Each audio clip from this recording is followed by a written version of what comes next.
નમસ્કાર વિદ્યાર્થી મિત્રો, આજે આપણે હિન્દી વિષયમાં સાતમું જે કાવ્ય છે જન્મભૂમિ એ આપણે જોવાનું છે. જન્મભૂમિ, જન્મભૂમિનો મતલબ છે જ્યાં આપણો જન્મ થયો હોય એવું સ્થાન. એમના કવિ છે સુમિત્રાનંદન પંત. એનો જન્મ ઈસવીસન 1900માં થયેલો અને એનું મૃત્યુ 1977માં થયેલું. प्रकृति के सुकुमार कवि सुमित्रानंदन पंत का जन्म उत्तराखंड के अल्मोड़ा जिले के कौसानी गांव में हुआ था. प्रकृति कारण के आ जे कवि है ए मोटे भागे प्रकृति विषे वधारे लखेलू है, एटले के अपनी आसपासનું જે બાહ્ય વાતાવરણ છે એના વિશે. એવા સુકુમાર કોમળ કહી શકાય એવા સુમિત્રાનંદન પંત, એનો જન્મ છે ઉત્તરાખંડ, એનો અલ્મોડા એક જિલ્લો છે, પહાડી વિસ્તાર છે, એનું કૌસાની ગાંવ કે ગામ છે ત્યાં એનો થયેલો. ઉનકી પ્રારંભિક શિક્ષા કૌસાની ઓર અલ્મોડા में हुई, એટલે કે શરૂઆતનું શિક્ષણ છે એ એના ગામ કૌસાનીમાં અને પછી એનો જે જિલ્લો હતો અલ્મોડા ત્યાં થયેલું છે, એટલે કે શરૂઆતનું શિક્ષણ ત્યાં મેળવેલું. मैट्रिक उत्तीर्ण करके आगे की पढ़ाई के लिए पहले वाराणसी फिर प्रयाग गए. मैट्रिक એટલે કે પેલા જૂનામાં જે 10મું ગણાતું અથવા તો 11મું કે 10મું જે હતું એને મેટ્રિક કહેતા. તો એ મેટ્રિકની પરીક્ષા પાસ કર્યા પછી પેલા વારાણસી એટલે કે બનારસ ગયા, પછી ત્યાંથી પ્રયાગ ગયા. सन 1921 के गांधी जी के असहयोग आंदोलन के कारण पढ़ाई छोड़ दी. 1981 में આપણે ખબર અસહકારનું આંદોલન ચાલુ કર્યું હતું ગાંધીજીએ, ત્યારે અસહકાર એટલે કે અંગ્રેજોને કોઈ જાતનો સહકાર ન આપવો, એને કારણે વિદ્યાર્થીઓને અંગ્રેજી સ્કૂલો છોડી દેવાની વાત કરેલી, અથવા તો સરકારી જે સ્કૂલ હતી અંગ્રેજો દ્વારા સંચાલિત તો એને કારણે એને ભણવાનું છોડી દીધું. सन 1943-44 में उदय शंकर के नृत्य केंद्र से संबंध और कल्पना चित्र के निर्माण में सहयोग. 1943-44 एमा उदय शंकर ए नृत्य केंद्र हतुं, एने संबंध और कल्पना ए चित्र ना निर्माण में एने सहयोग करेलो हतो. अने सन 1950 से 1997 तक आकाशवाणी में हिंदी सलाहकार रहे. आकाशवाणी એટલે રેડિયો, એમાં હિન્દીના સલાહકાર હતા, જે હિન્દી વિભાગ હતો એના. छायावाद के शलाका पुरुष, प्रकृति सौंदर्य के अनुपम चित्रकार, काव्य भाषा के समर्थ शिल्पी, प्रौढ़ विचारक कवि को इनके कला और बूढ़ा चांद पर साहित्य अकादमी से लोकायतन पर सोवियत भूमि नेहरू पारितोषिक समिति से और चिदम्बरा पर ज्ञानपीठ पुरस्कार मिले हैं. હવે આ જે કલા આપણે કવિ છે એ કવિને ક્યાં ક્યાંથી કેટલા કેટલા પુરસ્કાર એટલે કે એવોર્ડ પ્રાપ્ત થયેલા છે એની વાત કરેલી છે. એક તો કલા ઓર બુઢા ચાંદ એના માટે એને મળેલો છે સાહિત્ય અકાદમીનો, પછી લોકાયતન એના માટે પણ એને નહેરુ પારિતોષિક સમિતિથી મળેલો છે, ચિદમ્બરા માટે જ્ઞાનપીઠ પુરસ્કાર પણ મળેલો છે. इनकी कविता छायावाद, मार्क्सवाद, अरविंद दर्शन, वैदिक चिंतन के सोपानों से बढ़ती हुई विश्व चेतना तक पहुंचती है. पहलो शब्द अहींया आव्यो तो छायावाद. छायावाद ना आज कवि तरीके गणाय छे. तो छायावाद एटले शुं हतुं तो के आ छायावादनो समय हतो 1918 થી 1936 ની આજુબાજુનો. आ समय दरमियान एक नवो समाज उभो थयो एम कहेवाय. आ हिंदी साहित्य माटेनी वात छे. पहेलाना समयमां जे हिंदी कविताओ लखाती ए मोटे भागे समाज सुधारक जेवी ज हती, समाजने सुधारवा माटेनी हती. तो एनाथी हिंदी कविताओमां निरसता आवी गई हती अने आ निरसताने दूर करी एमां रस भरवा माटे अमुक कविओए एक आंदोलन छेड़ेलुं, आने आंदोलन ज कही शकाय आम तो. અને એ 4 કવિઓ હતા, એમાં કવિયત્રી પણ હતા. એમાં એક હતા મહાદેવી વર્મા, સૂર્યકાંત ત્રિપાઠી, નિરાલા એનું ઉપનામ છે, જયશંકર પ્રસાદ અને ચોથા હતા સુમિત્રાનંદન પંત. આ છાયાવાદના કવિ કહેવાય છે. એને જે જૂની કવિતાઓ હતી જેમાં માત્ર સુધારવાની જ વાતો હતી એને દૂર કરી અને એક નવો જ અધ્યાય શરૂ કર્યો, એને છાયાવાદ કહેવાય છે. બીજો શબ્દ છે માર્ક્સવાદ. જર્મન એક પુરુષ હતો અથવા તો સુધારક હતો, એનું નામ હતું કાર્લ માર્ક્સ. એ સમાજવાદી પદ્ધતિમાં માન્યતા ધરાવતો હતો અને એમના વિચારો એ હતા કે આ બધી સંપત્તિ છે એ મહેનતને કારણે, શ્રમને કારણે ઉત્પન્ન થયેલી છે, માટે એ બધી સંપત્તિ ઉપર પહેલો અધિકાર શ્રમિકો એટલે કે કામ કરનાર લોકોનો હોવો જોઈએ, ઉદ્યોગપતિઓ કે પૈસાવાળા કે શાહુકારોનો નહીં. તો એ જે વિચાર હતો એ માર્ક્સવાદ હતો. તો આમની કવિતામાં છાયાવાદ, માર્ક્સવાદ, અરવિંદ દર્શન, આપણે શ્રી અરવિંદ જે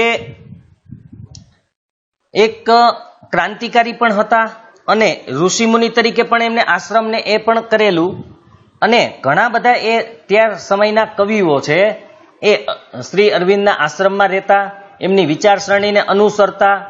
તો એમની કવિતામાં અરવિંદના વિચારોનું પણ દર્શન થાય છે. પછી વૈદિક ચિંતન એટલે કે વેદોમાં જે જ્ઞાન છે એના ઉપર જે એમના વિચારો છે એ પણ પ્રગટ આમાં થાય છે અને ધીરે ધીરે એ આખા વિશ્વને સમર્પિત કરે છે. ઉन्हें પદ્મ વિભૂષણ ભી મિલા હે, ભારત સરકાર તરફથી આપવામાં આવતો એવોર્ડ પદ્મ વિભૂષણ. વીણા, ગ્રંથિ, પલ્લવ, ગુંજન, युगांत युगवाणी, मधुज्वाल, ग्राम्या, युगपथ, कला और बूढ़ा चांद आदि प्रमुख काव्य लिखे हैं. आ एना मुख्य मुख्य काव्यों छे. इनके अलावा नाटक, नीति नाट्य, कहानी और उपन्यास भी लिखे हैं. ए उपरांत एने नाटको लिखा है, अमुक नीति नाट्य एटले के આપણે શું કરવું શું ન કરવું એના માટેના નાના નાના નાટકો પણ લખેલા છે, વાર્તાઓ પણ છે, ઉપન્યાસ એટલે નવલકથાઓ પણ એમને લખેલી છે. जन्मभूमि काव्य में जन्मभूमि का महत्व बताते हुए पंत जी ने प्रकृति का गौरव गान किया है. जो अहीं प्रकृतिનું જ મહત્વ એને આપેલું છે એટલે તો એ પ્રકૃતિ પ્રેમી કહી શકાય, કારણ કે એને જન્મભૂમિનું મહત્વ આપણને બતાવેલું છે કે આપણે જે જન્મભૂમિ એટલે કે જે ભૂમિ ઉપર આપણે જન્મ લીધો છે એનું મહત્વ શું છે. એટલે અહીંયા આપણે જન્મભૂમિનો મતલબ ભારત ભૂમિ ગણવાની છે. ભારત કા વૈભવશાલી ઇતિહાસ, કારણ કે આપણો ઇતિહાસ છે એ ખૂબ જ પુરાણો છે, પ્રાચીન છે અને આપણે સમૃદ્ધ આપણો ઇતિહાસ છે.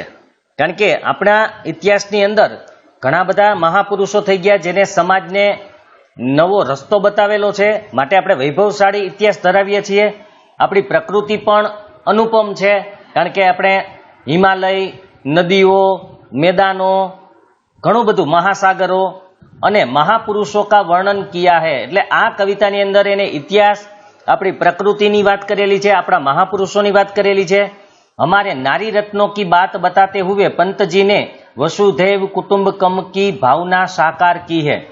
नारी रत्न જેટલા મહાપુરુષો ભારતમાં થયા એની સાથે સાથે આપણા દેશની અંદર મહાન નારીઓ પણ ઉત્પન્ન થયેલી છે, તો એની પણ વાત આ કાવ્યમાં કરેલી છે. અને એને સાથે સાથે એને વસુધૈવ કુટુંબકમ, વસુધા એવ કુટુંબકમ એટલે કે વસુધા એટલે પૃથ્વી, પૃથ્વી જ એક કુટુંબ છે.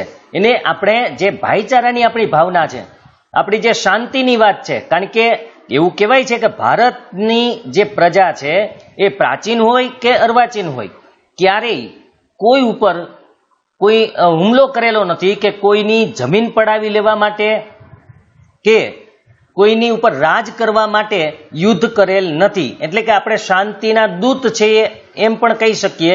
તો એ વાત પણ આમાં કરેલી છે.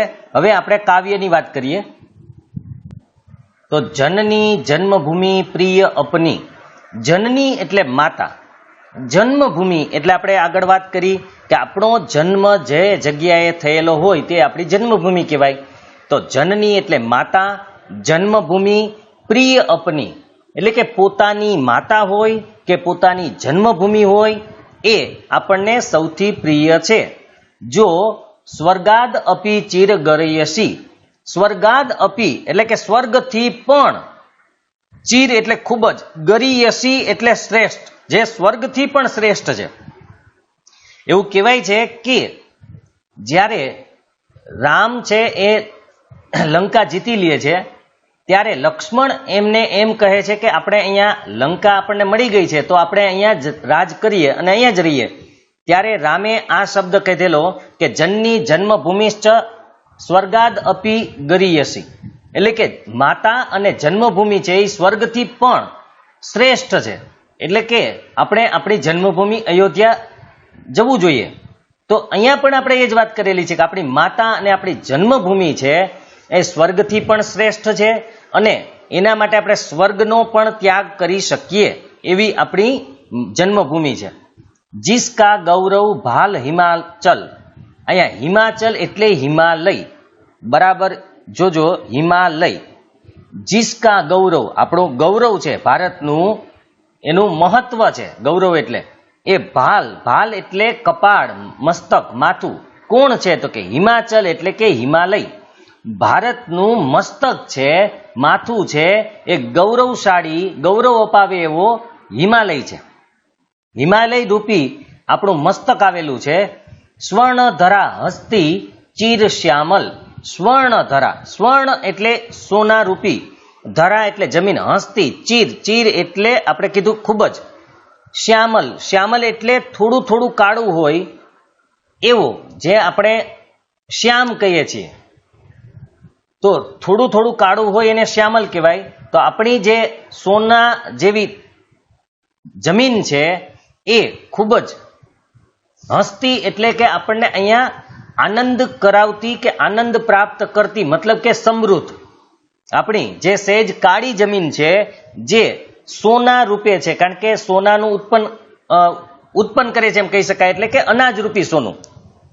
તો ખૂબ જ અનાજ રૂપી સોનું પણ ઉત્પન્ન કરે છે, એટલે કે સમૃદ્ધ છે. હસ્તી એટલે અહીંયા સમૃદ્ધના અર્થમાં આપણે લેવાનું છે, કારણ કે આપણે ખબર છે કે જહાં સોના ઉગલે, આપણી જમીન એવી છે, એટલે કે અનાજ રૂપી સોનું પેદા કરનાર આપણી ભૂમિ છે. જ્યોતિ ગ્રથિત ગંગા યમુના જલ, જ્યોતિ ગ્રથિત એટલે પ્રકાશથી ગૂંથાયેલું, જ્યોતિ ગ્રથિત એટલે તો અહીંયા પ્રકાશથી ગૂંથાયેલી મતલબ પ્રકાશિત, તેજસ્વી. ગંગા અને યમુનાનું જલ એટલે કે પાણી છે. આપણે પ્રકૃતિનું જો અહીંયા વર્ણન કરેલું છે કે ગંગા અને યમુનાનું અહીંયા પવિત્ર કહી શકાય એવું જલ અથવા પાણી છે. વહ જન જન કે હૃદય મેં બસી, આ ગંગા યમુના જે છે એ લોકોના, જન જન એટલે કે લોકોના હૃદયમાં વસેલી છે, ખૂબ જ એને પ્રિય છે, એના હૃદયની અંદર સમાઈ ગઈ છે. તો અહીંયા આપણો પહેલો જે આખો પેરેગ્રાફ કે ફકરો આ કહી શકાય કવિતાનો, એમાં એને જન્મભૂમિ અને જનની એટલે માતા, આપણે હિમાલયનું વર્ણન છે. ત્યાર પછી આપણી જે સોનારૂપી જમીન કહી શકાય એની વાત કરેલી છે. ગંગા યમુનાનું પાણી જે પવિત્ર છે અથવા તો પ્રકાશિત કહી શકાય, પ્રકાશથી ગૂંથેલું હોય એવું, અને લોકોના હૃદયમાં એ સમાયેલ છે. જીસે રામ લક્ષ્મણ ઓ સીતા, એટલે કે જેને રામ, લક્ષ્મણ અને સીતાએ શું કર્યું તો કે બના ગયે પદ ધૂલી પુનિતા. તો પદ ધૂલી, પદ ધૂલીનો મતલબ છે પગમાં રહેલી ધૂળ અથવા પગની ધૂળ. પુનિતા એટલે અહીંયા પવિત્ર અર્થ થાય છે, એટલે કે જેને એટલે કે ભારતની ભૂમિને રામ, લક્ષ્મણ અને સીતાએ પોતાની પગની પવિત્ર ધૂળ અથવા તો પગની ધૂળથી પવિત્ર બનાવી ગયા. આ જમીનને રામ, લક્ષ્મણ અને સીતાએ પોતાની પગની ધૂળથી પવિત્ર બનાવી ગયેલા છે. એટલે કે આપણા ભારતની અંદર જેમને જન્મ લીધો અને આ જમીનને પવિત્ર કરી દીધી, ત્યાર પછી જહાં કૃષ્ણને ગાઈ ગીતા બજા અમર પ્રાણો મેં વંશી, એટલે કે આ એ જ જગ્યા છે જ્યાં કૃષ્ણ ભગવાને આપણને ભગવદ્ ગીતા નો બોધ આપેલો છે. ભગવદ્ ગીતા જેવું એક અમર, જે કાયમ માટે રહી શકે એવું આપણને કાવ્ય આપેલું છે. અને એની જે વાંસળી હતી, અહીંયા બજા અમર પ્રાણો મેં વંશી, અહીંયા વંશીનો મતલબ છે મુરલી. અમર પ્રાણ જે કોઈ દી મરે નહીં, અમર એટલે એવા પ્રાણોમાં એને વાંસળી છે એ અહીંયા વગાડી ગયા, એટલે કે ગીતા અને ગીતાનો આપણે જ્ઞાન આપી ગયા, સાથે સાથે આપણને એની જે વાંસળી છે એના સૂર છે એ પણ સંભળાવી ગયા. સાવિત્રી રાધાસી નારી, સી એટલે જેવી, સાવિત્રી અને રાધા જેવી નારી, ઉતરી આભા દેહી પ્યારી, આભા એટલે પ્રકાશ, દેહી એટલે દેહવાળી, શરીરવાળી. તો અહીંયા આપણા ભારતની ભૂમિ પર સાવિત્રી અને રાધા જેવી નારીઓ પણ ઉત્પન્ન થયેલી છે અથવા તો એને જન્મ લીધેલો છે. સાવિત્રીની વાત આપણને ખબર જ છે, જે પોતાના પતિનો પ્રાણ છે એ પણ યમરાજાના હાથમાંથી પાછો લઈ આવે છે, એવી નારીઓ પણ અહીંયા થયેલી છે. રાધાની પણ આપણે ખબર છે કે જેને કૃષ્ણ ભગવાન માટે સર્વસ્વ ત્યાગી દીધું અને એમના પ્રેમ પાછળ એમને પોતાનું જીવન વ્યતીત કરી દીધું. તો અહીંયા સાવિત્રી અને રાધા જેવી નારીઓ પણ ઉત્પન્ન થયેલી છે અથવા જન્મ લીધેલો છે. શિલા બની તાપસ સુકુમારી, જડતા બની ચેતના સરસી. શિલા એટલે અહીંયા પથ્થર, એટલે કે તાપસ, તાપસનો મતલબ છે તપસ્યા કરનાર, એટલે કે તપસ્વીની, કોઈ તપસ્યા કરનાર સ્ત્રી હોય એવી. પછી સુકુમારી એટલે કે કોમળ અંગવાળી, એક જેના અંગો એકદમ મુલાયમ કોમળ હોય એને સુકુમારી કહેવાય. જડતા એટલે નિષ્પ્રાણ, પ્રાણ વગરની, જેની અંદર કોઈ પ્રાણ ન હોય, જડ વસ્તુ. ચેતના એટલે જીવંત, પ્રાણવાળી વસ્તુ. સરસી એટલે એના જેવી. તો અહીંયા આ જે વાત કરેલી છે કે શિલા બની એટલે કે પથ્થર બની, તાપસ સુકુમારી એટલે કે તપસ્યા કરનાર કોમલ અંગોવાળી એક શિલા બની ગઈ અને પથ્થર બની ગઈ, અને જડતા એટલે કે નિષ્પ્રાણ થઈ, ચેતના સરસી એટલે કે ચેતના એટલે પ્રાણોવાળી હતી, જીવંત હતી, એ નિર્જીવ બની ગઈ. આ વાત છે અહલ્યાની. અહલ્યા જે ગૌતમ ઋષિની પત્ની હતા અને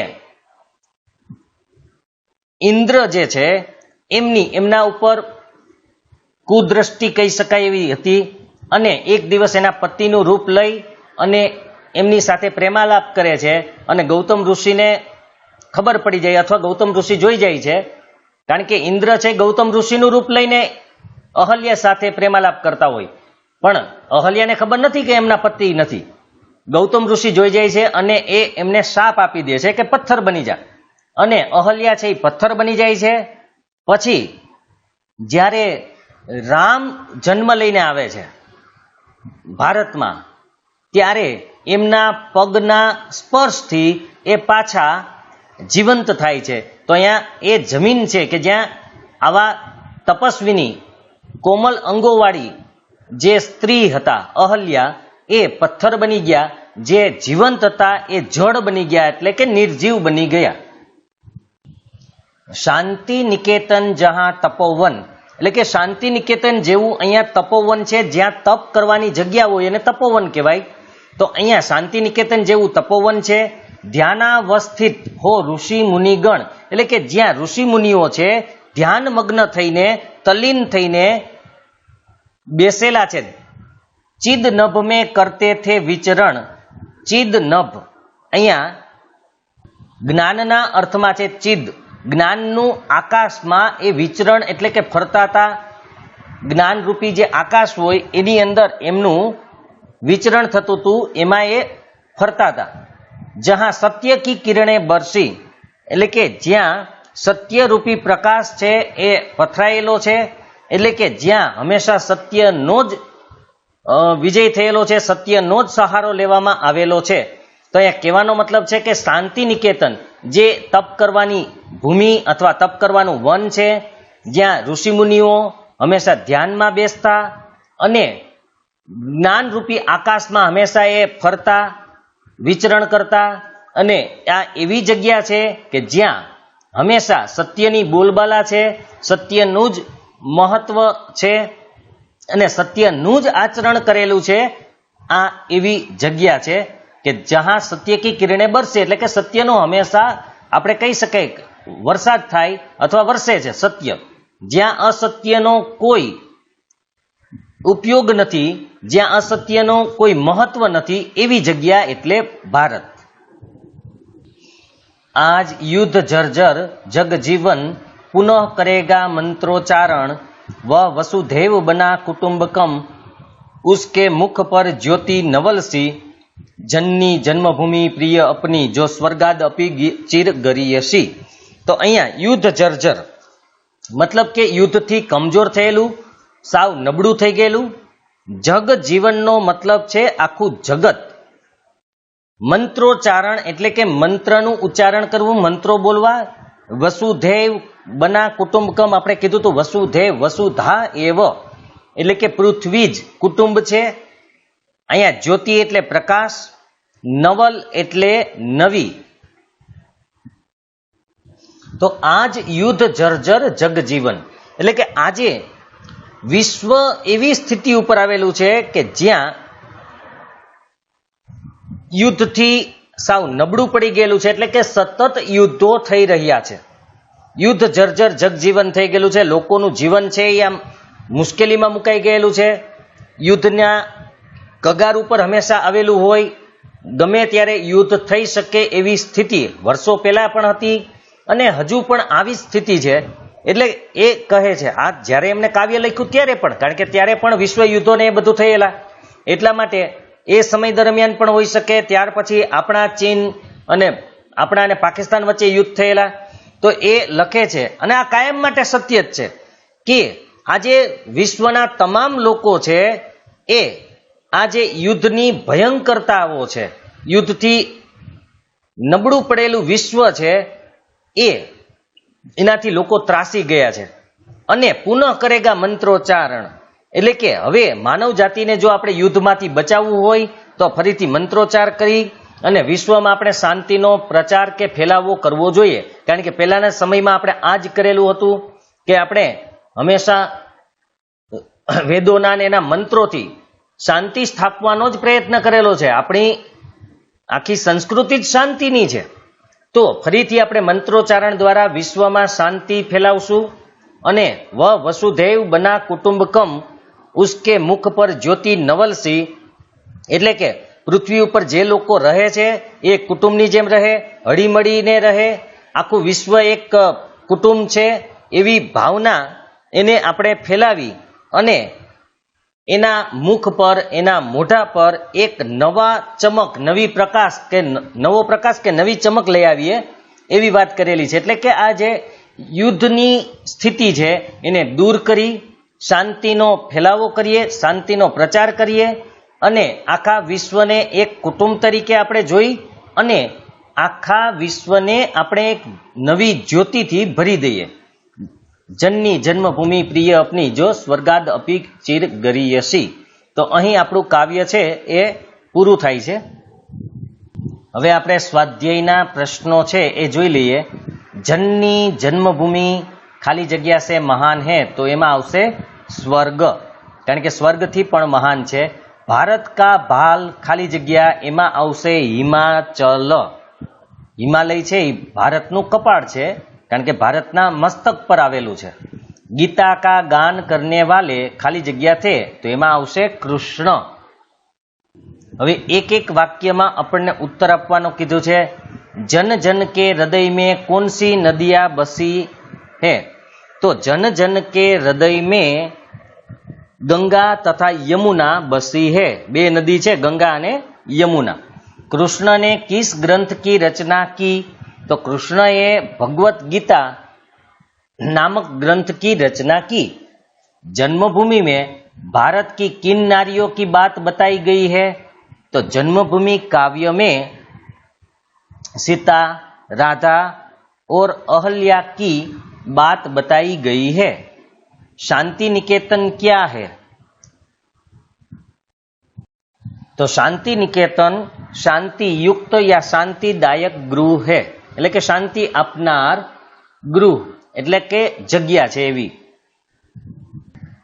2-3 वाक्यों में उत्तर लिखिए. हिमालय के बारे में जन्मभूमि कविता में क्या कहा है, सबसे बड़ा पर्वत हिमालय हमारे देश का गौरव है. ये पर्वतों का राजा है, तो इस तरह कविता में इसे भारत का गौरवशाली भाल के रूप में उसे कहा गया है। कवि ने धरती के गुणगान कैसे गाए हैं? कवि ने कहा है कि भारत की धरती सोने जैसी है, जो सदा प्रफुल्लित और आनंदित रहती है, और इस धरती पर राम, लक्ष्मण और सीता ने अपने पैरों की धूल से पवित्र की है। त्रीजो छे शांति, सत्य, अहिंसा का प्रचार करने वाले भारतीय महापुरुषों के नाम बताइए। तो जेने हमेशा शांति, सत्य, अहिंसानो ज प्रचार कर्यो होय एवा महापुरुषोमां एक गौतम बुद्ध, बीजा महावीर स्वामी અને ત્રીજા મહાત્મા ગાંધીજી, જેને હંમેશા શાંતિ, સત્ય અને અહિંસાનો પ્રચાર કરેલો હતો। હવે 4-5 वाक्यों में उत्तर लिखिए। कवि ने जन्मभूमि को स्वर्ग से महान क्यों बताया है? मनुष्य को अपनी जन्मभूमि से हमेशा प्रेम होता है। वह कहीं भी रहे फिर भी उसका मन अपनी जन्मभूमि की ओर आकर्षित रहता है। अपनी जन्मभूमि की धरा, उसकी नदियां, उसके पर्वत, महापुरुष, उसकी नारियां, परंपराएं, रीति रिवाज उसे बंधे रहते हैं। उसका हमेशा वह पालन करता है। वह अपनी जन्मभूमि के लिए अपना सर्वस्व त्याग करने के लिए तैयार रहता है। इस तरह कवि ने जन्मभूमि को स्वर्ग से महान बताया है। जन्मभूमि में भारत भूमि की क्या क्या विशेषताएं बताई गई है? कवि ने भारत भूमि को स्वर्ग से भी महान बताया है। कवि ने हिमालय को भारत भूमि का भाल कहा है। यहाँ गंगा और यमुना जैसी पवित्र नदियों का जल हमें मिल रहा है। भारत की धरती सोने जैसी है और हरी भरी समृद्ध है, जहाँ राम, लक्ष्मण और सीता ने अपनी पग की धूल से पवित्र की है। भगवान श्री कृष्ण ने यहाँ पर गीता का गान किया हुआ है, गीता का उपदेश दिया हुआ है। यहाँ पर सावित्री, राधा और अहल्या जैसी महान नारियों ने जन्म लिया है। यहाँ ऋषि मुनियों ने ज्ञान प्राप्त किया है, ध्यान और तपस्या की है। भारत हमेशा भाईचारे की भावना का प्रचार कर रहा है और विश्व एक परिवार है। इस तरह की भावना हमेशा संसार को देता रहा है। कविता के आधार पर भारतीय नारी की महानता का वर्णन कीजिए। तो અહીંયા આપણે 3 નારીઓ વિશે ખાસ કરીને વાત કરવાની હતી। એક સાવિત્રી, સીતા અને અહલ્યા। રાધાજી માટે પણ આપણે વાત કરેલી કે કૃષ્ણ ભગવાનના પ્રેમ માટે એમને પોતાનું સર્વસ્વ ત્યાગ કરી દીધું। તો આપણે જોઈ લઈએ। તો સૌથી પહેલા આપણે સીતાની વાત કરીએ। તો भारत में अनेक महान नारियां हुई है। सीता, सावित्री, अहल्या, राधा जैसी महान नारियों ने इस धरती पर जन्म लिया है। सीता जी ने अपने पति के साथ 14 वर्ष वन में रही। इस दौरान उसने तरह तरह के कष्ट सहन करे। वे अपने पतिव्रत धर्म पर सदा अडिग रही और उनका जीवन भारतीय नारी के लिए आदर्श बन गया। सावित्री भी महान पतिव्रत नारी थी। उन्होंने अपने पति के प्राणों को यम के हाथों से वापिस ले आई और अपने पति को नया जीवन दिया। अहल्या जो गौतम ऋषि की पत्नी थी, पति के शाप के कारण वो शिला मतलब पत्थर बन गई थी और जब श्री राम यहाँ पर जन्म लेके आए तब उसके पग के स्पर्श से उसका उद्धार हुआ था। राधा ने श्री कृष्ण के लिए अपनी सारी जिंदगी, सारा जीवन विरह में बिता दिया था। विरह मतलब जुदाई, विरह में बिता दिया था। इस तरह हमारे देश की नारी महान साबित हुई है। भारत विश्व शांति दूत क्यों कहलाता है? भारत एक शांति प्रिय देश है। हमारी संस्कृति में कहीं भी युद्ध के कोई अवशेष प्राप्त नहीं होते हैं। हम हमेशा सत्य, अहिंसा के मार्ग पर चलने वाले लोग हैं। हमारा देश सत्य, अहिंसा का पूरा पालन करता है। जब कभी भी विश्व में कहीं भी शांति का भंग होता है तो भारत सबसे पहले आगे आकर शांति स्थापित करने की दिशा बताता है।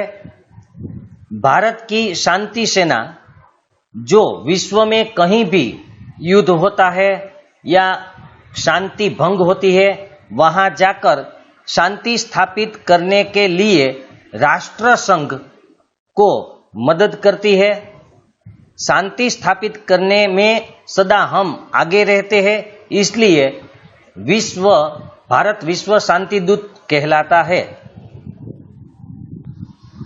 હવે સમાનાર્થી શબ્દ છે, આપણે પંક્તિઓનો ભાવ તો સ્પષ્ટ કરેલો છે, એટલે સમાનાર્થી જનની એટલે માતા, જ્યોતિ એટલે પ્રકાશ, શિલા એટલે પથ્થર, વિચરણ એટલે ઘૂમના, ગૌરવ એટલે બડપ્પન, પુનિત એટલે પવિત્ર। તો અહીંયા આપણું કાવ્ય છે એ પૂરું થાય છે।